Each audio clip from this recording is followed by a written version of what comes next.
অসম যুদ্ধের মাঠে আমাকে শেখানো হয়েছিল দয়া মানে দুর্বলতা, মায়া মানে বিশ্বাসঘাতকতা, আর হত্যা মানেই বীরত্ব। আমিও সেটা বিশ্বাস করেছিলাম, কারণ রাজা তাই বলেছিলেন, রাজদরবার তাই শিখিয়েছিল, আর বিজয়ের সংজ্ঞাও লেখা ছিল অন্যের রক্ত দিয়ে। আমি একটা একটা করে মাথা কেটেছিলাম, আর তারা বলেছিল সাবাস। আমি গ্রাম জ্বালিয়েছিলাম, তারা বলেছিল দেশ রক্ষা। আমি মানুষের বুক ফুঁড়েছিলাম, তারা বলেছিল বীরত্ব।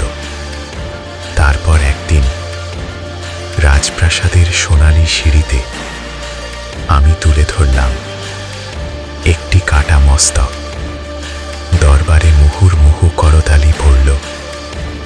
রাজা হাসলেন, আমার কাঁধে ঝুলিয়ে দিলেন মোহরের থলি, গলায় পরালেন মণিমুক্তার মালা, আর হাতে ধরিয়ে দিলেন আরো ধারালো স্বর্ণ খচিত তরবারি। রাজা বললেন, তুমি আমার গর্ব। সেদিন বুঝিনি আমি আর মানুষ নেই, আমি রাজ্যের চলমান এক অস্ত্র। 3 বছর পরে আমি ফিরলাম সেই জনপদে, যেখানে একদিন আমি বীর হয়েছিলাম। আজ সেখানে কেউ আমাকে বীর বলল না। ধুলো উড়ছিল, ভাঙা দেওয়ালে শ্যাওলা, দরজার পাশে শুকনো কাঁথা। হঠাৎই এক বালক আমার সামনে এসে দাঁড়ালো। সে জিজ্ঞেস করল না তুমি কে, সে জানতো আমি কে। সে শুধু বলল, আপনি তো সেই লোক যে আমার বাবার মাথা নিয়ে গিয়েছিল। আমার বুকের ভেতর রাজদরবার ভেঙে পড়ল।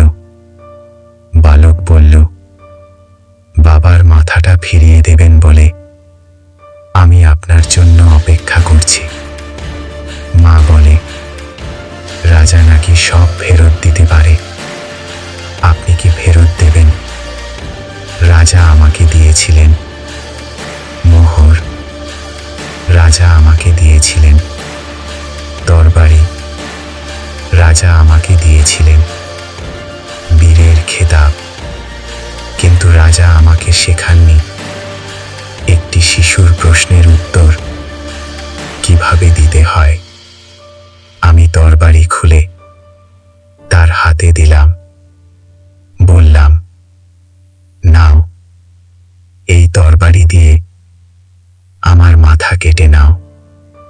এটাই নিয়ম, এভাবেই পুরস্কার দেওয়া হয়। বালক কাঁপা গলায় বলল, না, আপনাকে মারলে আমার বাবাও ফিরে আসবে না। আপনারও তো সন্তান আছে, সে কি অপেক্ষা করছে না? তাকে কি বলবেন রাজা খুশি হয়েছিল বলে আপনি অন্য কারো বাবাকে মেরে ফেলেছিলেন? সেদিন প্রথমবার তরবারি আমার হাতে কাঁপছিল। সেদিন প্রথমবার মোহরগুলো রক্তের মতো লাল লাগছিল। সেদিন প্রথমবার রাজা ছোট হয়ে গিয়েছিল, আর এক বালক আমার বিচারক হয়ে দাঁড়িয়েছিল। আজও দরবারে করতালি পড়ে, আজও বীর বানানো হয়, আজও অসংখ্য বাবার মাথা কাটা হয়। দেশের নামে, ধর্মের নামে, শৃঙ্খলার নামে। কিন্তু কেউ বলে না সবচেয়ে ভয়ঙ্কর যুদ্ধ মাঠে হয় না, হয় তখন যখন এক শিশু তার বাবার মাথা ফেরত চায়।